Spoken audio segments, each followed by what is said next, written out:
It is August 1571.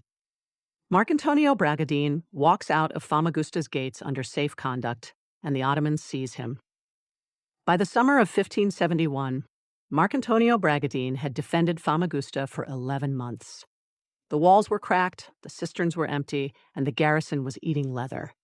He commanded the last Venetian stronghold on the island of Cyprus, and outside the walls sat the army of the Ottoman vizier Lala Mustafa Pasha, nearly 100,000 strong. On the 1st of August, with no food and no relief from Venice, Bragadin agreed to surrender. The terms were clean: a safe passage to Crete for his soldiers, and an honorable reception for the commander. Mustafa signed. Bragadin walked out. For 4 days, the Ottoman camp behaved as if the agreement had been honored. The Venetian soldiers were fed and pointed toward the boats. Then Bragadin and his officers were summoned to Mustafa's tent for a formal handover.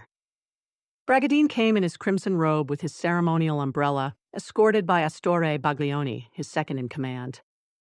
They knelt to present the keys to Famagusta. Mustafa accepted the keys, smiled, and asked where the Ottoman prisoners were. Bragadin had none. Mustafa accused him of murdering Muslim captives during the siege. Soldiers seized the Venetians.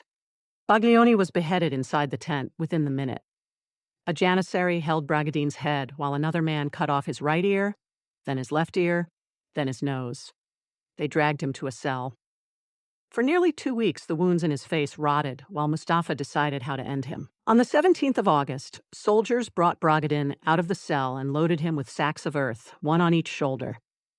They walked him along the walls of Famagusta in the heat. Every time he passed Mustafa, he was forced to kiss the ground. Then they took him to the harbor mole, tied him to a chair, and hoisted him up the yardarm of a Turkish galley to be displayed to the fleet. Finally, they brought him to the central square of Famagusta, tied him naked to a column at the base of the loggia, and read the sentence. An Ottoman butcher stepped forward with a knife. The flaying began at the crown of the head and worked downward.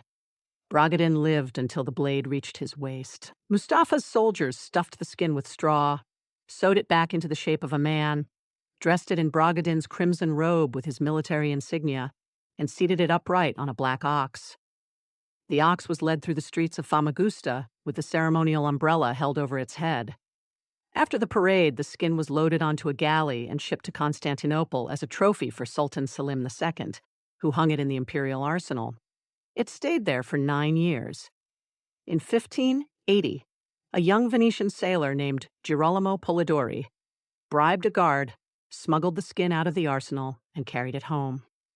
Venice gave it a state funeral and sealed the urn behind a marble memorial in the church of San Zanapolo, where it remains today. The skin outlived the man by 400 years. The bones never made it past the Famagusta harbor. Venice buried a hide and called it a hero.